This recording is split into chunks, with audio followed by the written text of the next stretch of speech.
સયાજીબાગ ખાતે સૈનિક સિક્યોરિટીના 91 જેટલા સિક્યોરિટી જવાનોએ પગાર મુદ્દે હડતાલ પર ઉતર્યા હતા. પગારની બાંયધરી મળતા હડતાળ સમેટાઈ હતી. વડોદરા મહાનગરપાલિકા દ્વારા સૈનિક સિક્યોરિટી સર્વિસીસને ઇજારો આપવામાં આવ્યો છે. ત્યારે વડોદરાના સયાજીબાગ ખાતે ફરજ બજાવતા 91 જેટલા કર્મચારીઓનો પગાર ન આવતા હડતાલ પર ઉતરી જવાની ચીમકી ઉચ્ચારી હતી. બનાવની જાણ થતાની સાથે જ પાર્ક એન્ડ ગાર્ડન શાખાના અધિક્ષક મંગેશ જયસ્વાલ પણ સ્થળ ઉપર આવી પહોંચ્યા હતા.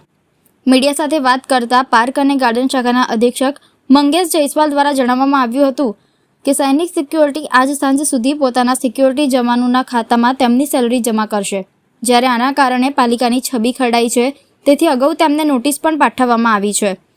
સૈનિક સિક્યોરિટીના કર્મચારીઓ સાથે વાત કરતા એમણે જણાવ્યું હતું કે કંપનીએ આશ્વાસન આપ્યું છે કે આજે સાંજે સુધી તેઓના પગાર તેમના ખાતામાં જમા થઈ જશે.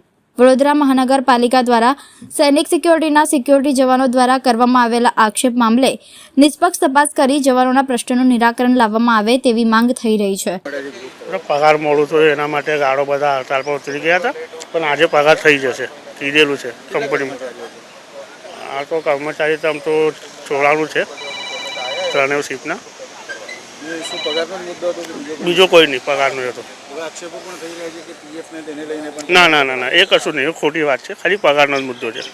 પગાર બાબતે ગઈકાલે પણ સાંજે એમને વાત કરી હતી. એજન્સીના જે મેઇન અહીં ઓપરેશન જોવે અને લગભગ આજ સુધી ક્રેડિટ થઈ જશે અને એ બાબતે પણ એ લોકોને જણાવવામાં આવ્યું છે. નહીં પીએફ ESIC માટે તો સ્પષ્ટ છે. અમે 100% એનું ચેકિંગ કરીએ છીએ અને એવી કોઈ પણ ફરિયાદ અમારા ત્યાં આવે અમે સ્પષ્ટ દરેક એનું દર 6 મહિને સર્ક્યુલર પણ કરતા હોય છે, જે રિવિઝન થતું હોય છે અને એમાં કેટલું જમા કરવા પાત્ર થાય એના આખા સાથે એના ઉદાહરણ સાથે અમે એનું પરિપત્રિત કરતા હોય છે.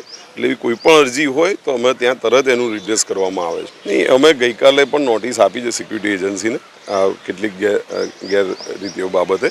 એટલે એ અમે ગઈકાલે બપોરે જે નોટિસ ઇસ્યુ કરવામાં આવી છે. નહીં, અમે નોટિસ આપી છે હાલ, એટલે એનો શું જવાબ આવે છે એ પ્રમાણે આગળ કાર્યવાહી કરવામાં આવશે.